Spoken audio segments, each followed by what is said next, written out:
The violence we saw this week also coming as we mark a dark event in Arizona's history. It was 10 years ago today when 6 people were killed, more than a dozen hurt, including Congresswoman Gabby Giffords at a Democratic political event. Today, survivors and victims' families coming together to dedicate the new January 8th memorial in Tucson. And as our Mark Phillips reports, some wounds heal faster than others.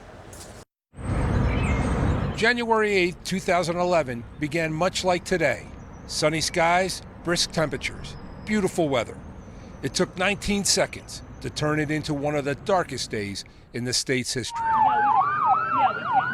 I've seen firsthand what can happen in situations where people are just going about their daily lives and then everything turns tragic. 10 years ago, Daniel Hernandez was Gabby Giffords' intern, on the job less than a week. He's credited with helping to keep her alive after the Congresswoman was shot. And Daniel, I'm sorry you may deny it, but we've decided you are a hero. President Obama recognized Hernandez at a service honoring Giffords and the 18 others who were either wounded or killed. In his address to a hurting city, state, and country, the president called for civility. It's important for us to pause for a moment and make sure that we're talking with each other in a way that heals, not in a way that wounds. The call was answered by the University of Arizona. It created the National Institute for Civil Discourse, dedicated to healing the nation's divisions. 10 years on, its work is in progress. I don't think there's any question, but if you look at the 10 years that have elapsed, things have gotten decidedly worse.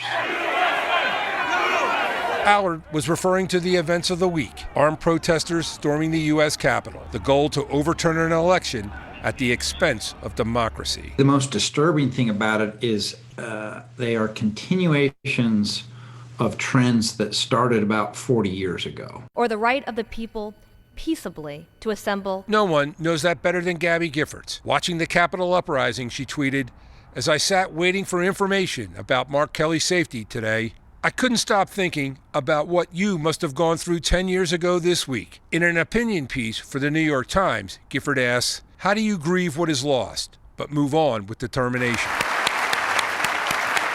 For Hernandez, who now represents Tucson in the state legislature, it's about serving with passion and civility. People are listening.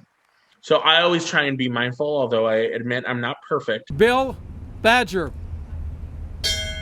The memorial to the Tucson shooting is called The Embrace, in honor of those who responded to Tucson's moment of tragedy. Ever the optimist, Gabby Giffords wants to make the world a better place. For the rest of us, a simple embrace may be a good way to start. Mark Phillips, ABC 15, Arizona.